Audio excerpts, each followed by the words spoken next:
How you doing, everybody? How you doing, Jay? I'm doing great today, my man. How are you? It's awesome. It is Double Header Sunday. Today we are releasing episode 99, which is this one, followed by 100, which is Monsieur Jacques Vallée in the flesh. So We made it to 100, my man. we made it to Yeah. 100. And today's guest is a very strong female in the world of PR.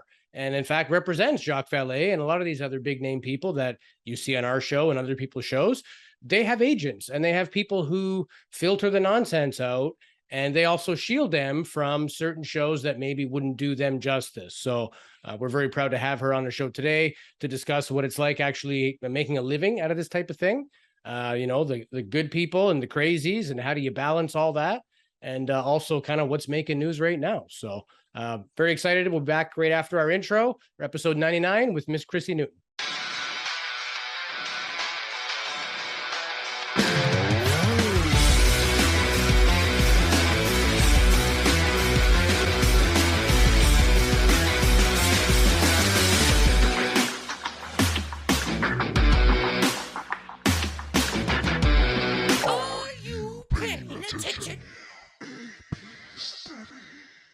Welcome back to another episode of UAP Studies Podcast. My name is Louis Borges. Joining me as always, my illustrious co-host and my good buddy, Jason Gilmet. How are you? I'm good. How are you, sir? I'm good. I'm excited. This is episode 99. 100 is coming out later today. We're doing a double header Sunday with two big name people, and that's sort of the flavor of our show. And, we like to keep it light and fun and talk about what everyone else wants to know and what everybody else is talking about. So very excited about our guest today. She is an entrepreneur, producer and director of media and PR at The Debrief. She's a host and producer of All Pop Repeat podcast, the co-host of Somewhere in the Skies podcast.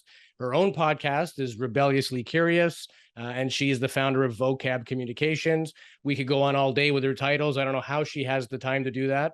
We were just chatting about that earlier, but she can tell us a little bit about her career and what's going on in the world of news and media. So big welcome to the show, Miss Chrissy Newton. Thank you. Good to see you guys. Yeah, thanks for being here. So for the one or two people in our big audience that doesn't know who you are, maybe tell us a little bit about yourself, what got you into this whole field, and now you've made a career and a business out of it, and how has that all kind of progressed?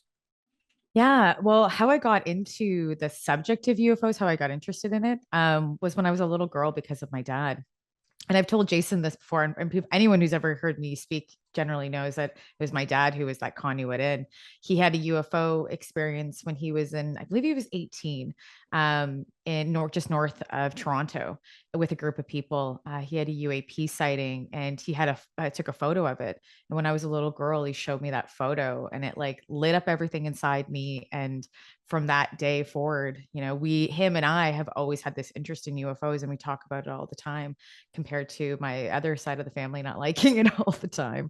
But we just had an interest. So he was teaching me a lot about UFOs, or what he would learn or talk about, what he would read when I was a little girl. And then as I started getting older, the tables turned. I started educating him, and now I'm deeper in it than I think he'd ever thought I would be. But it's an interesting world, as you guys know. It's an interesting counterculture, and my ideas of what's going on have changed immensely since I was like a little girl, obviously, to now, and I'm really happy.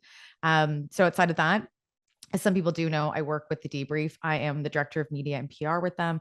And I also have a podcast called Rebelliously Curious with Chrissy Newton. So that talks about science, tech, futurism, and also obviously UFOs. So yeah, just happy to be here and talking about it with you guys. Right up our alley for sure. And it's funny, you mentioned the whole, you've changed your mind, and our episode 100 is Jacques Vallée. And that's the biggest thing I took out of speaking with him was I said, what do you want to tell everybody? And he said, suspend judgment.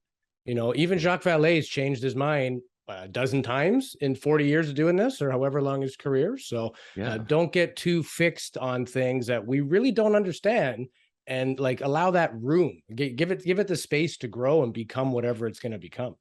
But I think even the study of the phenomenon allows you to grow, or Sure. forces you to grow, because the more that if you try to remain narrow-minded, which I think when I first started doing this sort of research, I was very narrow-minded. Bigfoot didn't belong, ghosts didn't belong, consciousness didn't belong. There was so many things that I sort of, I'm not going to focus on that. I'm not going to, bring that topic up, but it comes naturally. And I've come to grow to understand that, consciousness now has a part to play in all of this. And, so I've grown doing this, and I've seen Chrissy grow as well as the years has gone on.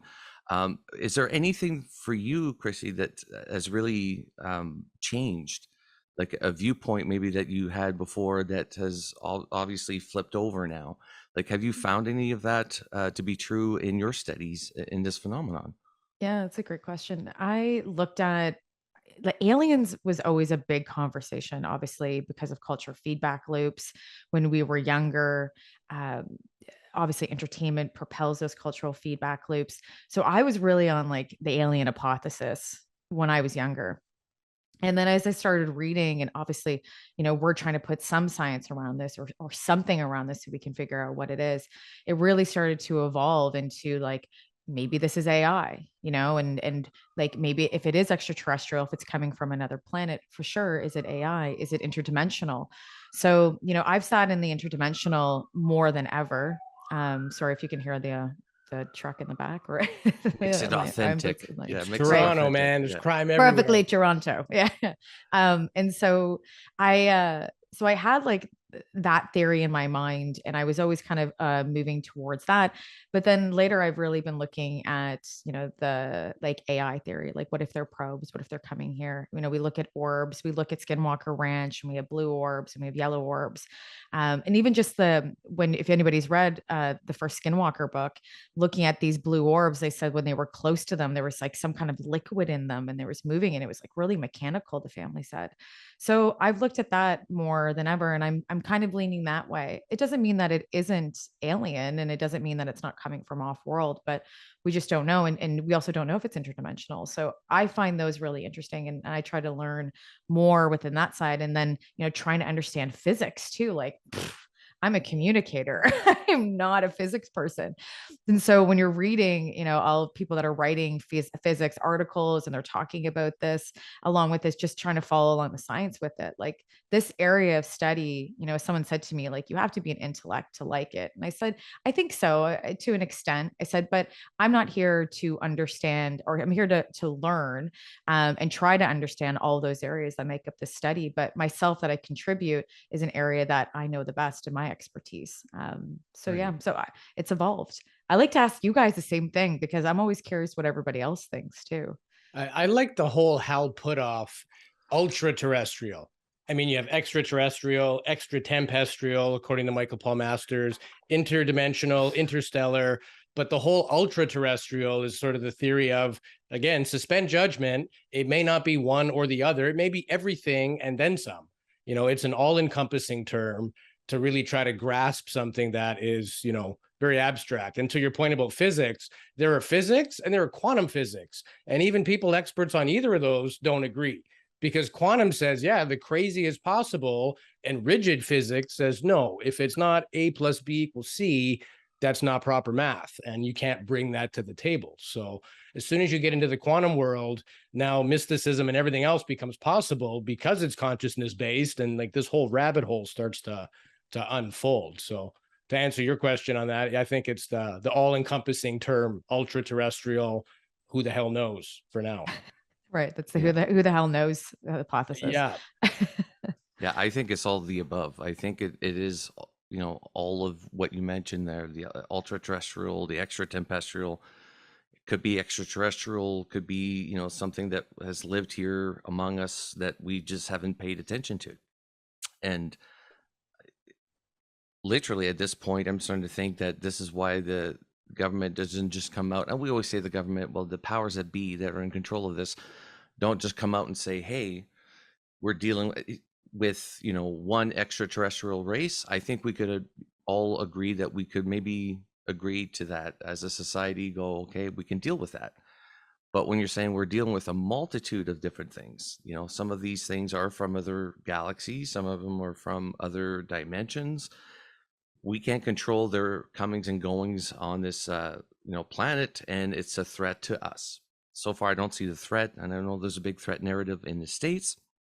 which leads me to a question about the U.S. Congress and what's going on in the States. So obviously they have some momentum going on over there, and it's starting to push the momentum on the Canadian side as well. I know that Larry Maguire has been really advocating for more disclosure on the Canadian aspect of things, that Trudeau and I forgot the name of the defense minister, but they've been briefed or debriefed on the UAP subject about 2 years ago.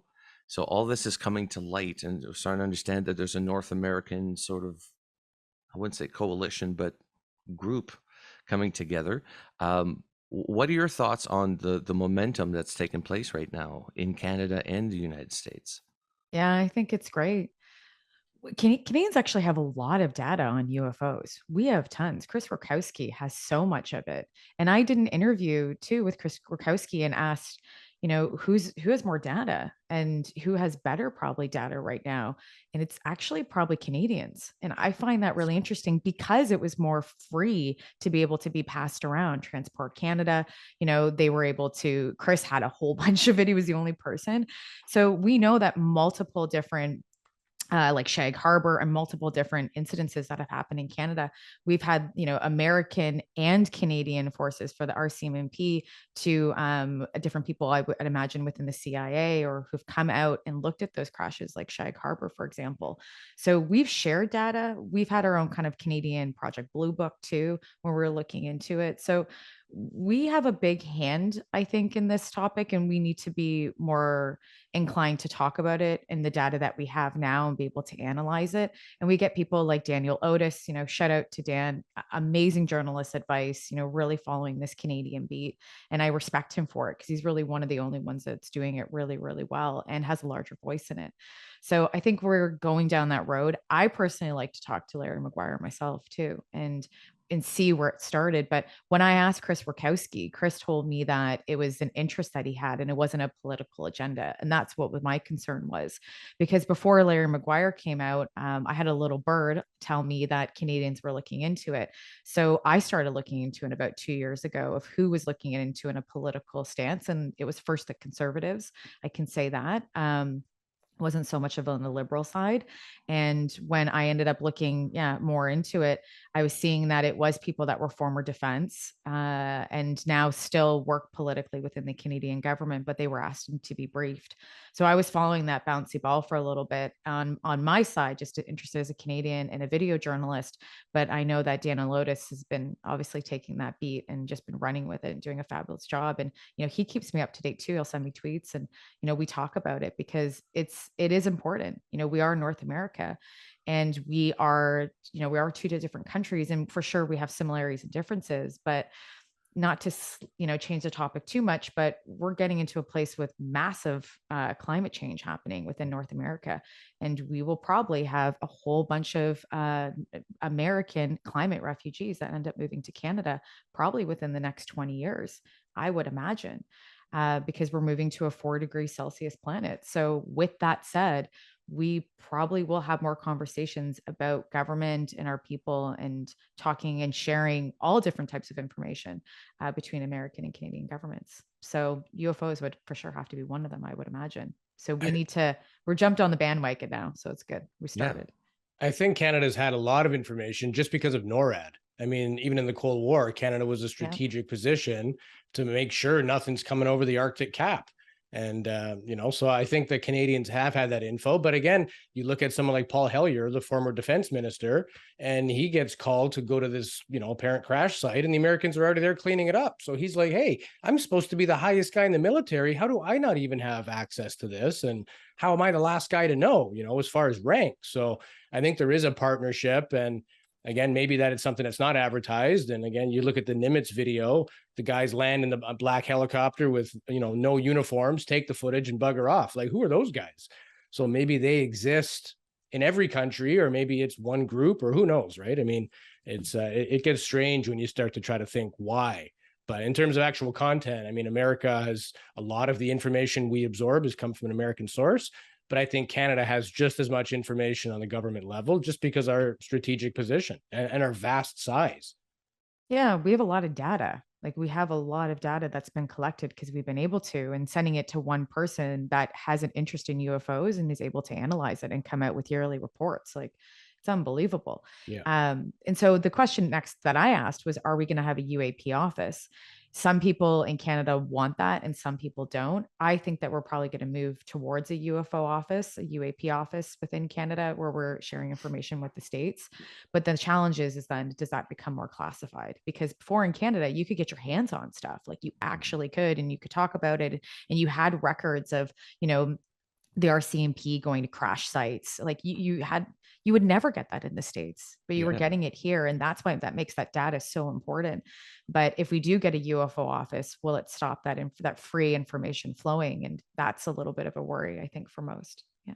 My understanding is that the Canadian side of things is that they're going to focus more on the science of UAPs, as opposed to the States. They're looking more of the threat narrative.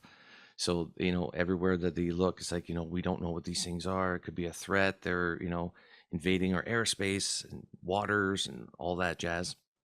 But Canada's looking at it more like, where are they coming from? What's the science behind it?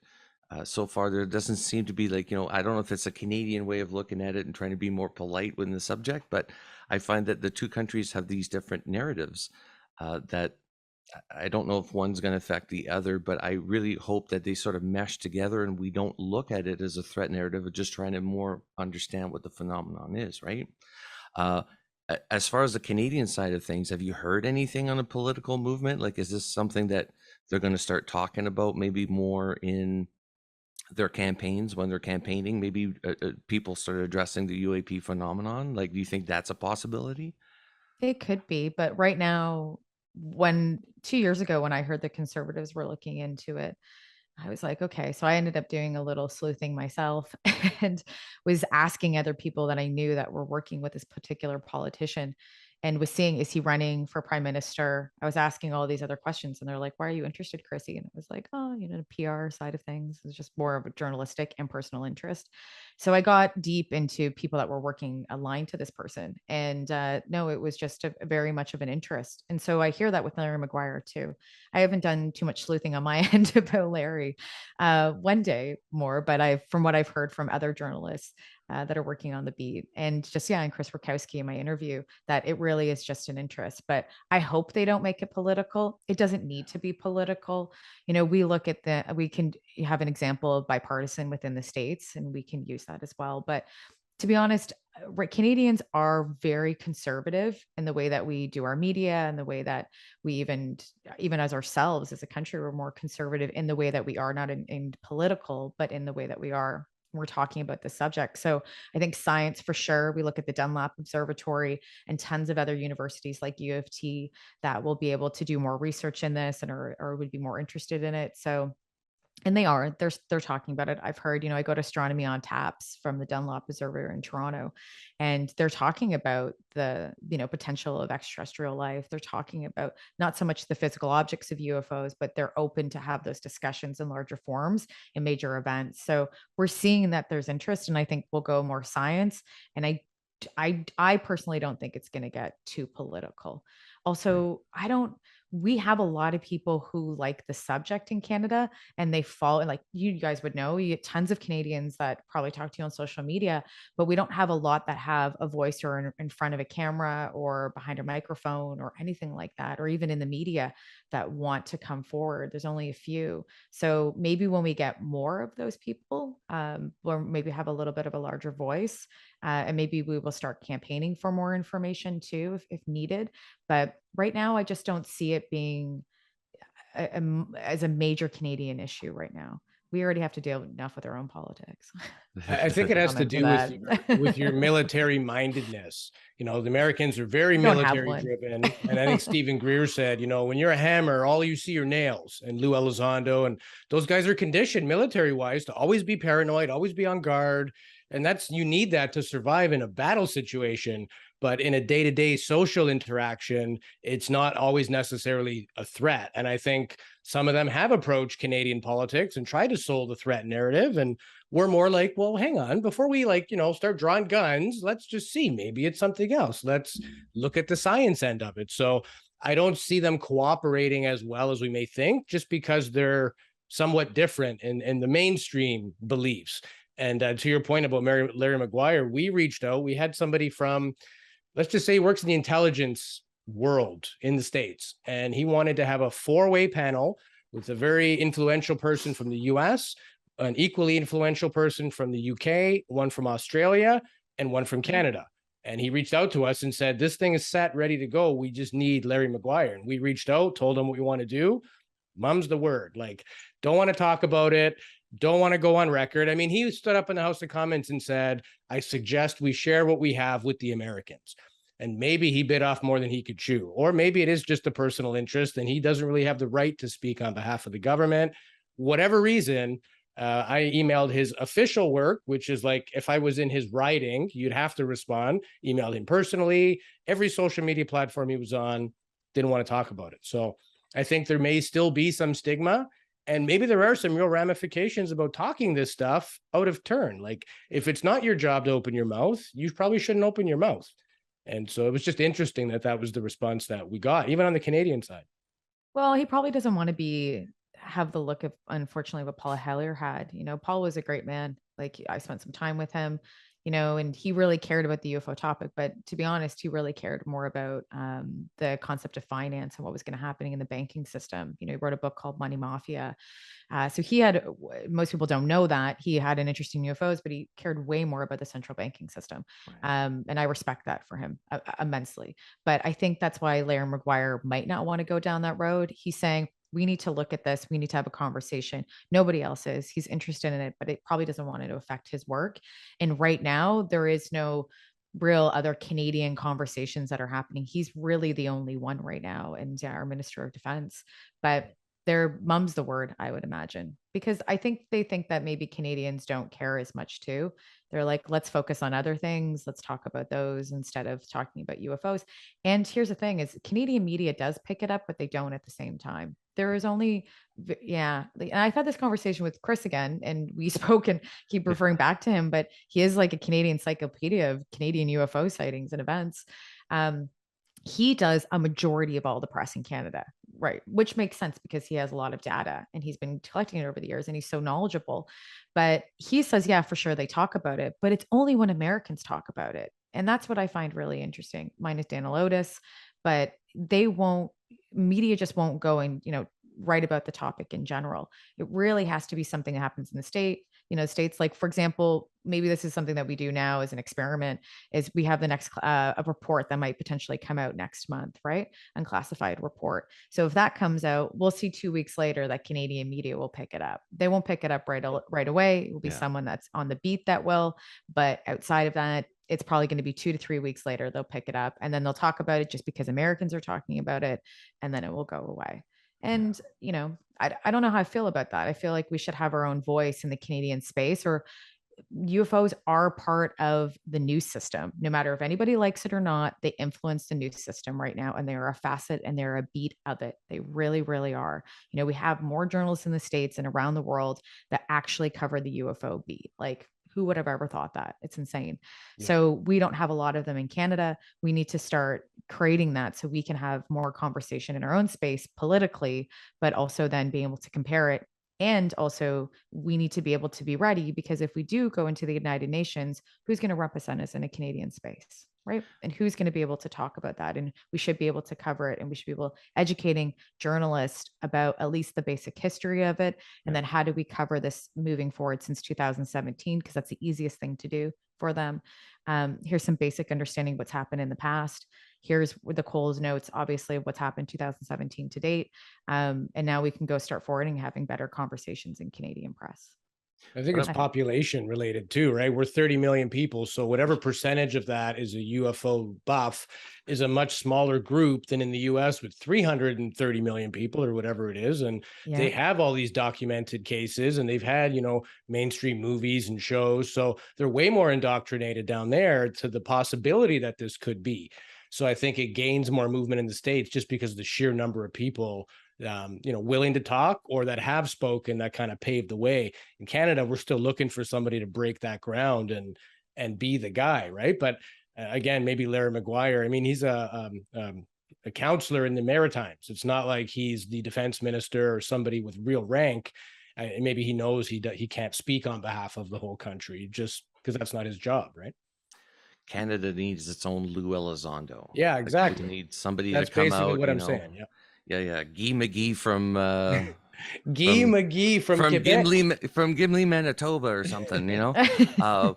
But yeah, we need somebody like that. We need somebody to step up and say, hey, you know, on the Canadian side of things, we are experiencing this as well. I know that even my work with MUFON, not that I've done much with them in the past year, but even my work with MUFON, I've been impressed with how much activity is even taking place in our own neck of the woods.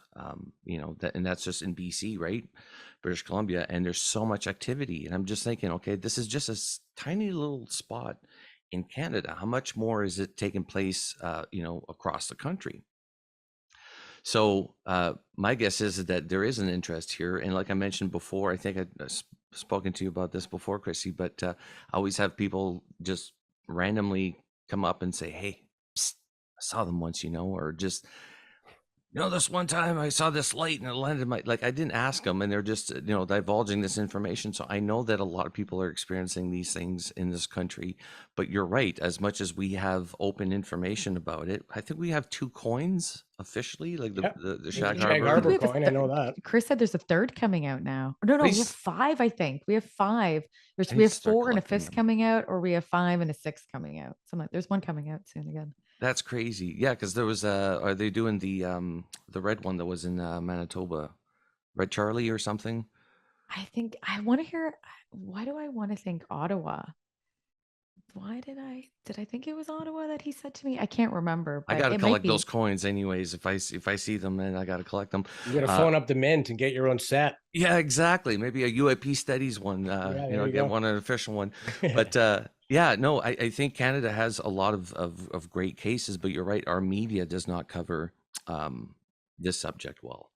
And you're right. They're always behind the time. They sort of remind me of like one of those little coward dogs that is with the pack, but never really just barks and never really attacks or anything like that, right? Just always waits its turn. And that's exactly what the Canadian media is like. It's just, it's afraid to touch the subject. And when you do touch the subject, it's never in a serious tone. I always find it that it's always on a lighter note tonight. How is it a lighter note? This is the most serious subject there is, you know, in human history. On a lighter note tonight, let's look at UAPs. That's not light at all. And I think it's their phrasing, and they're just afraid to embrace the subject, you know, as much as the States have. Yeah, I did an interview with, I think it was Indy 88 here in Toronto, and Josie Dye called me and was like, hey, or sent me an email and was like, we want to do an interview about UFOs. And this is when the UAP report came out, the preliminary assessment report came out. And I was like, okay, sure. And so it calls me, and literally the first question is like, tell me everything you know about UFOs. And I'm like, okay, let's start somewhere else. Yeah. Like what? And that's the prime example of being someone in this space that's in media that has no idea that is a big question. Yeah. You know, and I really said, I was like, that's a huge question that It's you're a talking about. loaded Maybe question. it's exactly. So, and they don't know that. They really don't know. And that takes us, and I think for when this beat starts to grow, and it will even more, you will get other journalists, you'll get younger journalists, you'll get people that are asking better questions. You know, unfortunately, I feel how media will work is that once the topic grows even more and it really is embedded into mainstream, you'll get people from different news outlets like NBC, and, you know, we get Peacock, for example, like they have a more of a news division based on this, and CBC, I was going to say CBC, CBS is more interested in it. Obviously Fox is, CNN dabbles a little bit, but we're seeing that interest is growing. And I think that in the Canadian side, we'll have the same thing. And then they'll look and pick their own journalists from their side to educate, rather than picking from people within the UAP community, unfortunately, you know, because there are amazing people that do amazing shows, but that's not how the system works there. They usually want to take their own, they'll educate, they'll mold them based on what they feel that their position is on the subject and what their conversation is on the subject, and then go from there, right? It's just easier to do, and it's less political too, right? Especially when you're a major news conglomerate that already has a left or right decision what they believe in politically. So, Right. yeah. Where do you think the disclosure will come? Like, do you think it's eventually going to trickle through government? Or, and I'll give you an example, like Caroline Corey films the movie A Tear in the Sky. They go out with high-tech instruments. Within 2 days, they're finding raining Tic Tacs. And, so their brains and their money is being spent on doing more of that. It's for the purpose of media, but either way, it's still a private sector venture versus, the government, and in the States, black budget projects. And you could argue they're already have done their research. They know what it is. That's why they don't want to talk about it. But do you think that we're going to get more information from private people, journalists, scientists, authors, or is it eventually going to all come out from the government, and the implications that go with knowing this for 70 years and not telling anybody? Yeah, I think the private sector for years has done that, and it will keep doing that. We have our own counterculture that feeds itself. We have conventions, we have podcasts, we have YouTube shows, we have media outlets. We look at Fate magazine. It's one of the first ones that came out and was talking about this subject. So I think we're going to have that will just stay consistently, and then we'll have the mainstream media that will speak to it. What was the first thing that you asked me before that, though? Oh, disclosure. Yeah. Yeah. So here's my thoughts on disclosure. And this has changed over. In the beginning, it was just like, you're right, we do need more disclosure. And I still believe that, obviously. I still fight and want transparency from all different places and governments around the world, not just our own.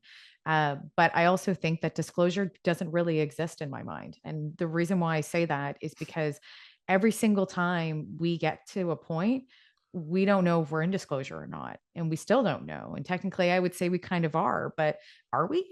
And so Yeah. I think that every single time something happens, we find out that maybe it is like ultra-terrestrial. Maybe we find out whatever that theory might be, as we get closer to it, we're still going to be fighting for transparency. We will always fight for transparency. We always have with the American and with any governments around the world. So disclosure will never end. And that's why I don't think it really exists, because there is no end to it, because you're always going to be asking questions and you're always going to be wanting more. And we will never be, some people will never be sufficed with what they get. Some people will, but it will always be a question. Once we answer one question, a million more come. So I just don't think disclosure really is, it doesn't really exist in the context of this topic and many other topics too. We should be jumping up and down in the streets. I mean, 30 years ago, if you told George Knapp the government is going to officially release videos of a UFO, he would have gotten a way bigger charge. Like, that is the disclosure movement, or the moment that we've been waiting for. So I think I asked Philip Mantle that, like, why doesn't it feel like it's happened? That's a big deal. And it just kind of like, yeah, here it is. Now on to tomorrow's news. Why is nobody jacked up about this? So, to your point, did it happen? Are we in the middle of it? Is it coming? It's hard to know when you're in the video game where you are in the level, right? Like, we don't know what's coming next. So it still feels like there's a long way to go as far as that.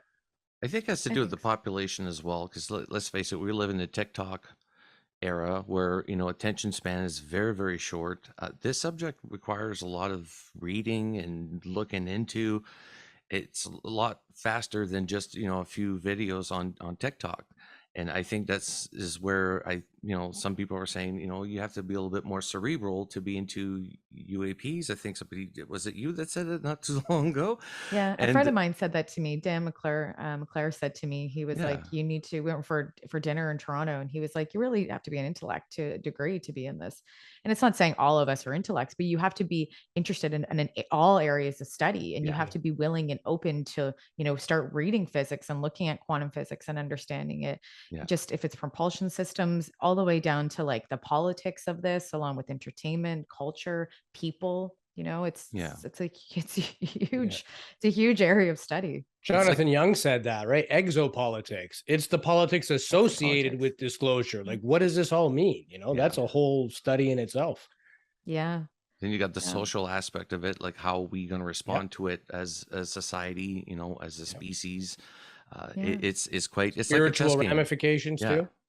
Yeah, exactly.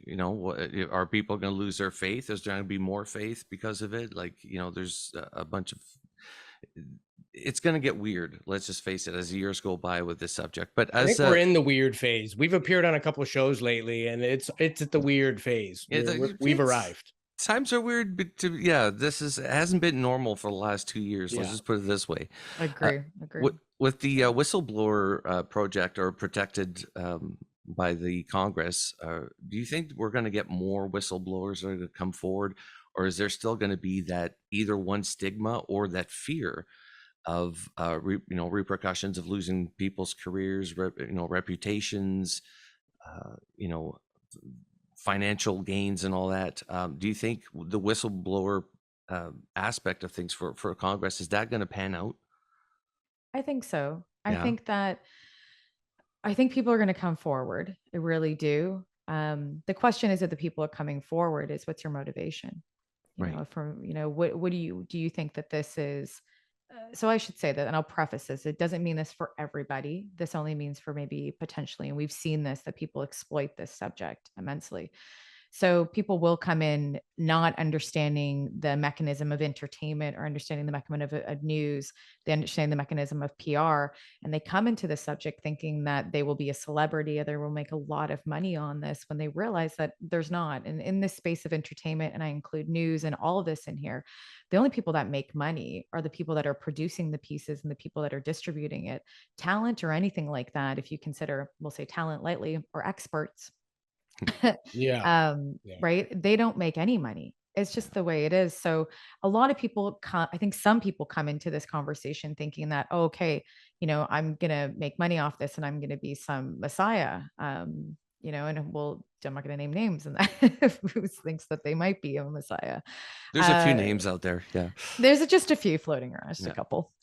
So I see that. And then they realize, they're like, oh no, no, I'm not making any money. I'm actually losing money. What do I do now to keep propelling this? So we see that a lot. So the question is why are they coming forward? What is their motivation to come forward? Is it for truth, or is it to capitalize off the community and to become a name and to build that? There's nothing wrong to, I will say, as a PR person, with someone coming forward and getting notoriety for that. There isn't.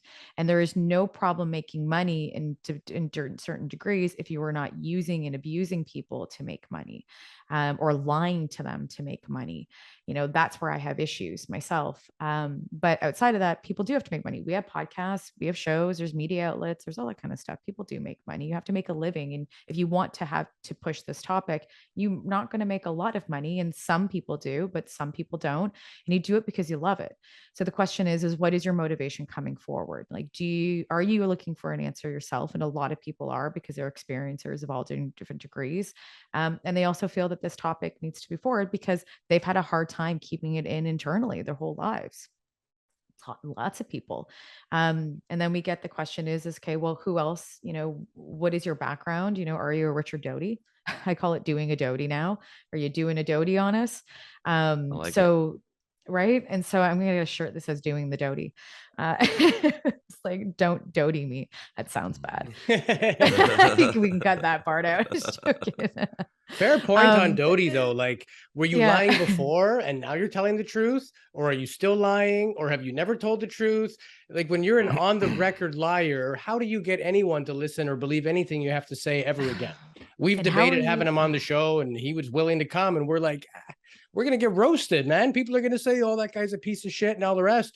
We just want to give people a voice, but sometimes I'd still like to have him on. I think it'd be fun to have him on and to find out for just ourselves. Corner him, like, what? Tell us everything. We're not gonna let you off the show until you tell us all the dirty secrets, right? You play bad cop, I'll play good cop.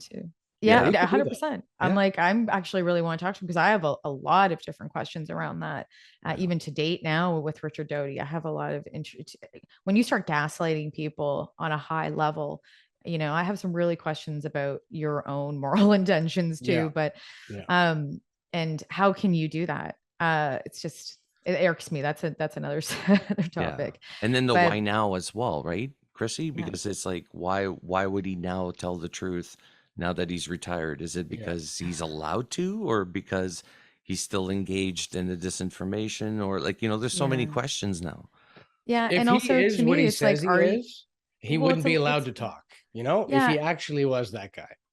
Well, it's also why, to me, it's very interesting, and you have to like this, and to me, in a form of psychology.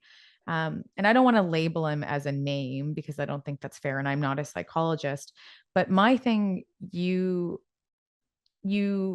hurt a whole bunch of people women, men, all these people, you lie to them, their careers are on the line. Some go into mental institutions. It's just, you destroy their family and their lives based on lies. And you have the audacity to show up at UFO conventions. To me, that's sick, to be honest. And you have taken pleasure probably in doing that, because why would you show up at UFO conventions if you didn't take pleasure in those things? And you still do. So to me, I have that's, to me, that's actually scary. Like, it's scary that someone could do that, because if you hurt that many people, why do you think you could show up in front of all of this entire community and be okay doing that? You maybe feel that you've repented yourself. I don't even think you should show your face in that space personally. But especially with all those things that he's lied to and all those people that affected so many of those families. Like, could you imagine if that was your son or daughter and you ended up going to a convention because you were interested in it and you saw Richard Doty walking around and you'd be like, what did you do to my dad? Like, just that, to me, I personally can't, it's not a Richard Doty podcast, but but that's why I have a really hard time with what he did. And I think I always will. And we will always ask questions. And I think we should, no matter who the person is, no matter where they come from, no matter the background, what is your motive? Why are you doing it? Why are you here? And we'll see as more people come forward. And I think with the crash retrievals that potentially people are talking about now, and that's being seeded, that more people will come forward with that.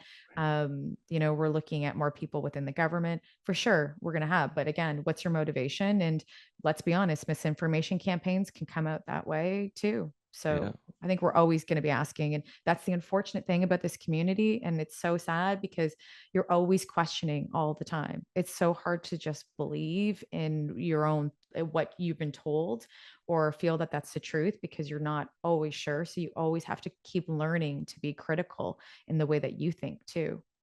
Which is really important. Anyway, anyway, that's my thoughts. There's a lot of fighting in our community. That's the problem. There's and you mentioned, and you said very well, that there's almost like a messiah complex, that I will be the light that will show you how this all works and what it's all about, and they charge a lot of money. And you mentioned that people are in for the money. We've unfortunately have run across that as well. Like when we reached out to some big names, I'm not going to name them, but they wanted a very large sum of money for a very short amount of time. And I just, it blows my mind, because I thought, they'd want to share their information, and this is about information sharing. But it seems that there's some dollars to be made in this industry. Not podcasting. For anybody that's curious, I don't think any of us here has made it very much off of podcasting, but it's a thing. I like the Canadian side of things, though. I like that all of us podcasters and so-called ufologists are banding together, and we're helping each other out. You've given us a lot of material and guests requests and stuff like that over the last 2 years. And we're very, very thankful for that. And again, it's just that that Canadian way of saying, hey, let's help each other out. And I absolutely love that. I think that's a great way to be, as opposed to what I'm seeing on Twitter, which is everybody's out for themselves, right? I don't know if you're a big fan of the Twitter rants, but it seems like everybody in ufology is out to be, Rocky. I'm going to knock everybody out, and I'm going to be the one that shows everybody the way. But it's not the way this side of the border. No, and that's not how the science community works too. You get opposing countries. First, I should say thank you for acknowledging that too. I'm like, I try my best to disseminate and do my job on that part. But outside of that, we look at the science community. When you're, for example, Chris Hadfield has said this before, when you have administrations that are at odds politically, you see that the science communities are still working together. Like, we still talk to the Chinese, we still talk to Russian science communities and scientists, and we exchange information still. So we might not be doing it politically, but we are doing it in that space. So the UFO topic needs to follow suit in that we need to realize that, we have to be critical in how we think, but not everything in the American government or anything that all governments are giving us are going to be, we have to make at odds and have to be like, oh, it's some kind of scandal. my side in the PR stuff is the reason why I got into this topic in a public relations side is the debrief. Obviously, when I became a partner with them, it gave me the ability, especially in UFOs, to be able to help breaking stories and seed those stories. So to mainstream media. And I have to be mindful too that I can still be blacklisted from media because of that. American media are way more friendlier on this topic than Canadian, as we said.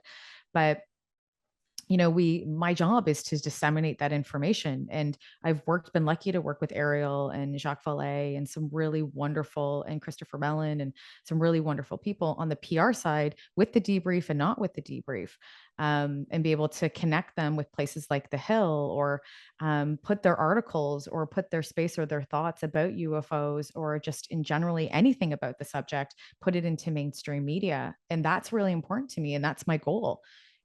For sure, I can get paid as a publicist for that, but that is my job. That's what I do every day. I've run a business in Canada, and I still do for the past 14 years in public relations with Canada and the States. So I think that for me, that is my contribution, and giving people that have wonderful podcasts and are really great interviewers and are doing this and can ask really great questions is important to me too, and give a good quality interview so that when my client goes forward or when the subject goes forward, that part that maybe mainstream doesn't pick up, let's say if another podcast will, but people are consuming it and buying their literature or buying things like that because they want to learn.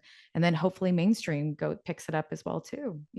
To be honest, lots of mainstream media follows all of us in our beats because we are the most knowledgeable in the space to date in the UAP community and around the topic than just general journalists. So to me, I just feel like I'm very lucky to be our PR person in this space and get to play with a lot of the key players and also get to learn who they are and spending time with them. Like that's a really big thing for me too, is when I get to talk to them and get inside their head a little bit about this topic, I get to see their motivation. And that's really cool because then I feel comforted to know that this person isn't lying to me. Because as a PR person, I am depending on a campaign, or if I'm with them full time as their publicist, I am their right hand woman.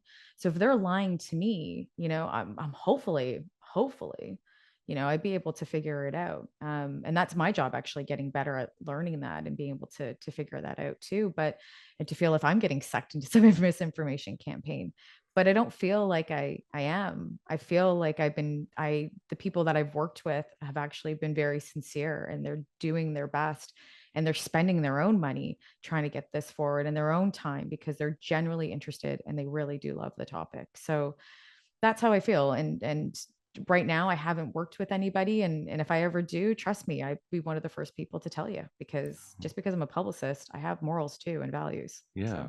So. And that's what we get out of the show too, is basically we went from being enthusiasts. So now we're interviewing people on the front lines and we're getting that info first. And the greatest compliment was the first time another blog copied a section of what they asked, but they say, hey, can we use your interview with like George Knapp and Colin Kelleher?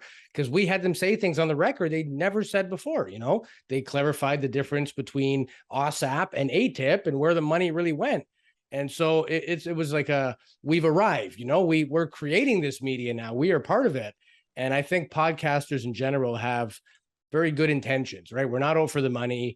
We're at a stage now we can monetize. We've decided not to. Maybe one day that's the only way to sustain this moving forward, is we have to, because it's just become that full-time job. But right now it's just a second full-time job. We do it because we love it.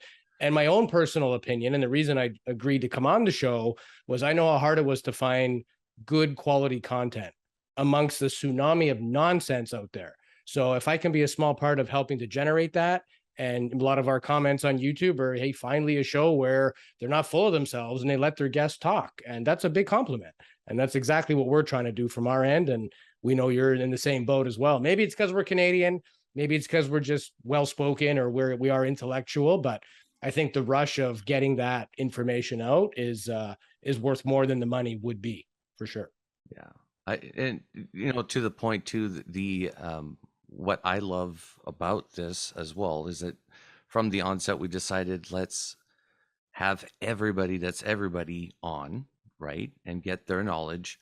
But most importantly too is a female ufologist, because I don't think there's a lot of focus on that in the current media. They always focus, like the Stanton Friedmans, and well, what about the Leslie Keans and the pioneers that have been in ufology? And there's so many strong women, yourself included, in this field that are doing amazing work. And that is one of the main things too, that we wanted an even distribution of exposure to every ufologist that we can find, and that are really doing good work. And your communication work, like even we have Jacques Vallée coming up next episode, that's thanks to you, right? And your work. So we are totally appreciative of everything that you've done for us on this podcast.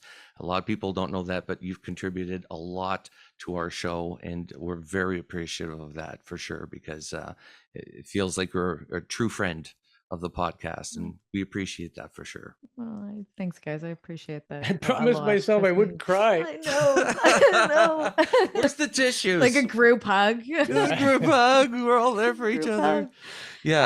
I think the female side, I hope there'll be more women. I think they're coming. I've been watching them slowly come in, and it really, it's always been a very, no offense, it's very white man, rich topic. Really, it's the rich that, or in the beginning were interested in this and could pay to learn more and to research more. And they were generally white, rich men, and that's what it is. And it's slowly changing now. We're seeing more women get involved and seeing more women in the community. But I'm also really happy because most of those women are like, hey, where are the other women here?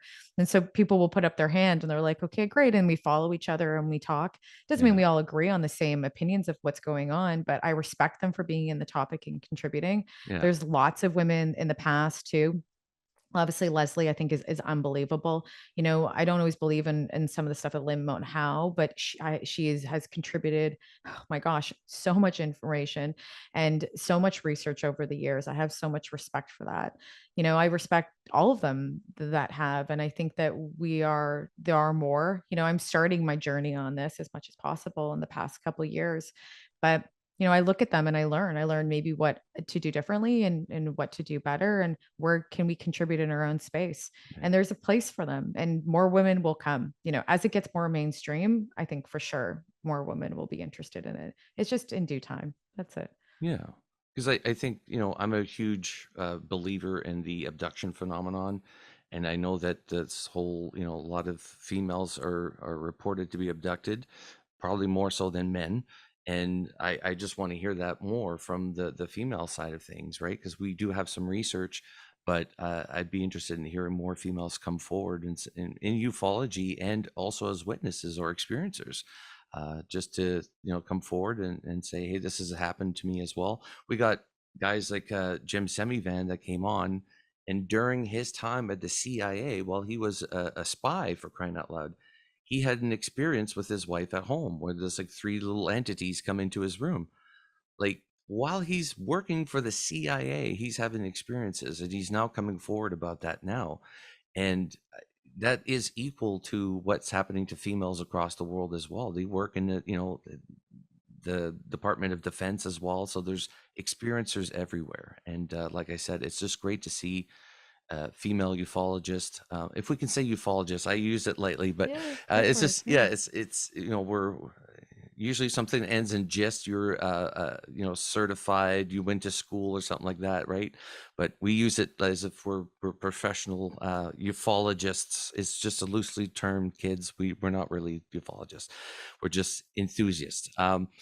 But yeah, no, I really do appreciate you coming on the show today and talking to us about this and this phenomenon. And I hope you come back on again. We're thinking about doing a panel in the future. It would be nice to have that, have maybe you and Brian on as well. And it'd be great to have you guys back on for sure.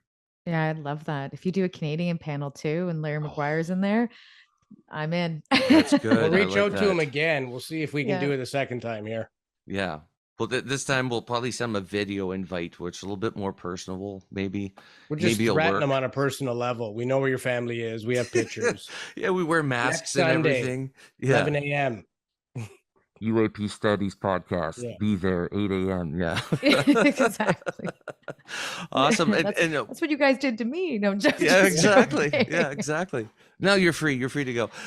Where can people find you online, Chrissy? Well, first they can go if they want to read more about UAP science, defense, technology, futurism, all that wonderful stuff. They can go to thedebrief.org. That's where everyone contributes. There's also the news section there in video news, and that will take you to my YouTube channel.